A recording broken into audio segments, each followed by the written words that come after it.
Você já sentiu isso?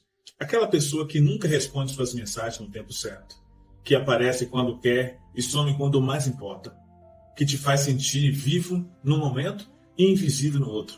E quanto mais distante ela fica, mais você pensa nela, mais você quer, mais você precisa. Enquanto isso, tem alguém do seu lado, alguém presente, alguém que responde, alguém que demonstra, e você olha para essa pessoa e não sente quase nada. E por quê? Porque o coração humano parece escolher justamente o que dói. Porque a presença não seduz, mas a ausência prende. Porque somos capazes de lutar meses, anos pela atenção de alguém que mal sabe o nosso nome, enquanto ignoramos quem já nos escolheu. Isso não é frescura, não é falta de autoestima, não é escolha consciente. Isso é algo muito mais antigo do que você imagina. E entender de onde vem pode mudar tudo na sua vida. O que você está vivendo tem um nome. Psicólogos chamam de atração por rejeição. Alguns chamam de apego ansioso. Outros de compulsão à repetição. Mas todos esses nomes apontam para a mesma coisa. Uma programação interna que transforma a dor em desejo. Não é uma fraqueza individual. Não é algo que acontece só com você. É um padrão que pesquisadores identificaram em culturas diferentes, em ideias diferentes, em histórias de vida completamente distintas. Um padrão que, uma vez instalado, funciona com a precisão de um mecanismo silencioso, automático e invisível. E o mais perturbador, ele não começa da vida adulta. Ele começa muito antes de você ter palavras para descrever o que sente. Antes de você saber que existe algo chamado amor. A maioria das pessoas acredita que atrair quem te rejeita é sinal de baixa autoestima, que basta se amar mais para escolher melhor, e que é uma questão de força de vontade. Essa explicação ela é simples e é quase completamente errada. Porque as pessoas que vivem esse padrão não são fracas. Muitas vezes são mais inteligentes, as mais sensíveis, as mais capazes de amar. São pessoas que carregam dentro de si uma capacidade enorme de entrega. E é exatamente essa capacidade que está sendo direcionada para o lugar errado. O problema não está na força do amor. Está na direção que esse amor foi ensinado a seguir. E esse ensinamento não veio de um livro. Ele veio de dentro de casa. Nos primeiros anos de vida, o ser humano aprende o que é amor através de uma única fonte. As pessoas que cuidam dela. Não aprende pela teoria, ela aprende pela experiência repetida, pelo padrão de como é tratado quando chora, quando precisa, quando busca atenção. O cérebro de uma criança não analisa, ela registra. E o que ela registra se torna a referência do que é normal, do que é amor, do que é conexão. Se o cuidado foi consciente, a criança aprende que amor é segurança. Se o cuidado foi imprevisível, caloroso em alguns momentos e distante em outros, a criança aprende algo diferente. Ela aprende que o amor é incerto, que você nunca sabe quando vai receber, que precisa se esforçar para merecer. E esse aprendizado não fica na infância, ele viaja com você para dentro de cada relacionamento que você vai ter. Agora imagine uma criança de 4 anos esperando no corredor.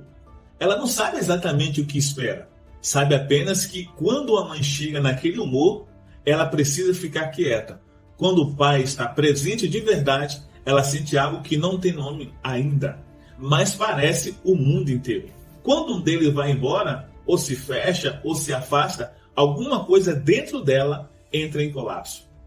Ela não tem como entender, ela não tem como processar. O que ela pode fazer é adaptar e reduzir. Tentar agradar, tentar chamar a atenção, tentar existir de uma forma que provoque aquela presença que ela tanto precisa. E quando a presença volta, mesmo que brevemente, ela sente um alívio tão imenso que o cérebro registra. Isso é o que o amor parece. Esse ciclo de tensão e alívio, essa sensação de conquistar o que estava perdido, essa criança vai crescer, mas o padrão vai junto. Você tem 20, 30, 40 anos e conhece alguém assim. Há algo nessa pessoa que você não consegue nomear. Uma energia, uma forma de olhar que te inclui e te exclui ao mesmo tempo. Uma leveza que parece dizer que ela não precisa de você e é exatamente isso que te prende. Porque inconscientemente aquela energia é familiar. Não familiar no sentido de confortável, mas familiar no sentido de reconhecível. Seu sistema nervoso a leu como algo que já conhece. algo que aprendeu a associar com a possibilidade de amor.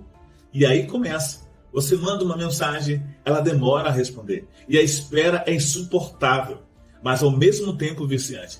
Quando a resposta chega, o alívio é desproporcional, muito maior do que deveria ser para uma simplesmente mensagem. Isso não é paixão normal, é um gatilho. É o seu sistema interno reconhecendo um padrão antigo e ativando todos os mecanismos que foram instalados quando você era pequeno e dependia de alguém que não era completamente previsível. No início parece excitante, parece intensidade, parece que finalmente você encontrou alguém que faz você sentir algo de verdade. E você vai afundando. Você começa a mudar a sua vida em torno daquela pessoa. Verifica o celular mais do que deveria, analisa o tom de cada mensagem, interpreta o silêncio, fica acordado pensando em conversas que ainda nem aconteceram. Quando ela está próxima, você se sente completo. Quando ela se afasta, você entra em queda. E a queda dói de um jeito que você não consegue explicar para ninguém. Porque de fora parece exagero.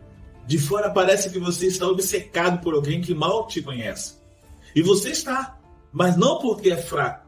Porque o seu sistema nervoso está repetindo um ciclo aprendido. Toda vez que aquela pessoa se afasta e volta, o seu cérebro libera dopamina.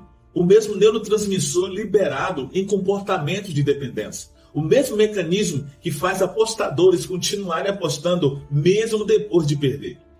A intermitência criou um vício e está no meio dele sem perceber. Você tenta sair, tenta parar de pensar, tenta se distrair. Você se diz que não vai mais mandar mensagem. E manda. Você faz planos para seguir em frente. E quando ela aparece de novo, tudo que você havia decidido some em segundo. Você busca explicações, conversa com amigos, lê sobre relacionamentos, tenta entender o que está de errado com você. E essa pergunta, o que há de errado comigo, é mais dolorosa de todas. Porque ela parte de uma premissa que não é verdade. Não há algo de errado com você. Algo que foi aprendido. E aprendizado pode ser desaprendido. Mas não com força de vontade. Não com decisão consciente. Não com frase de motivação ou lista de limites para impor. O problema está em uma camada mais funda. E as tentativas superficiais de resolver não chegam lá. Por isso que você tenta, melhora um pouco e recai. Não porque é fraco. Porque está usando as ferramentas erradas para o lugar certo.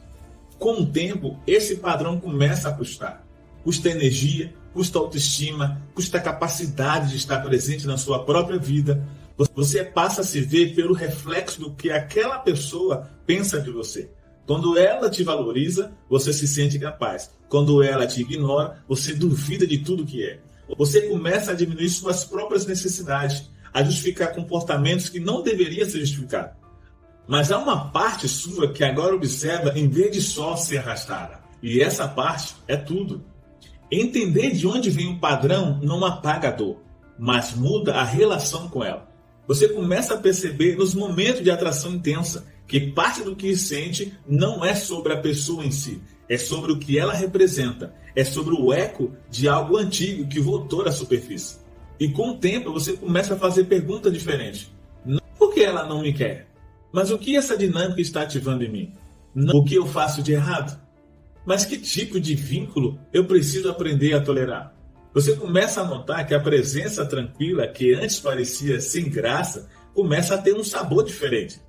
Que alguém que responde quando você chama, que aparece quando promete, que não te faz adivinhar o que sente, não é entediante, é simplesmente novo. É um tipo de amor que você ainda está aprendendo a receber.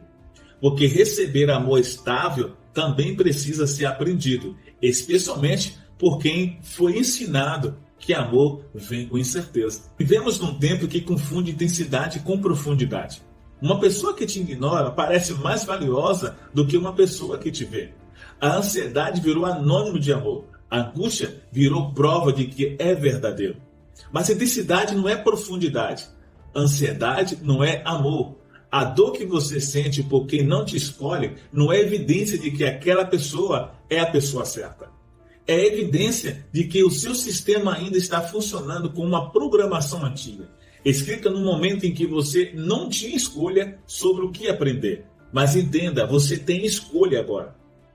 apagar o que sente, mas para entender o que está sentindo, para parar de interpretar a ausência como desejo, para começar a reconhecer que o amor que você merece não precisa ser conquistado toda vez, que pertencer não deveria doer tanto. A pergunta que fica não é por que você se apaixona por quem te rejeita. A pergunta é: o que você está disposto a fazer com o que agora sabe? Olhar para esse padrão com honestidade é um dos atos mais corajosos que alguém pode fazer. Não porque seja fácil, mas porque vai na contracorrente de tudo que nos ensinaram. Fomos ensinados que amor é entrega total, que se não dói, não é real, que quem luta é quem mais ama. Mas há um amor diferente possível, um amor que não precisa ser merecido a cada dia, que não depende da sua performance ou da sua capacidade de aguentar a incerteza. Esse amor começa dentro de você, com uma decisão de entender o que carrega, com a disposição de olhar para o que dói sem transformar a dor em identidade. Aqui, a gente continua olhando para o que está embaixo, para o que forma a pessoa antes de ela saber que está sendo formada. Se esse conteúdo trouxe algo diferente em você, então curte e compartilhe com aquela pessoa que precisa ouvir isso. Aproveita e nos segue e ativa o sininho. Meu nome é Paulo Alves e até a próxima.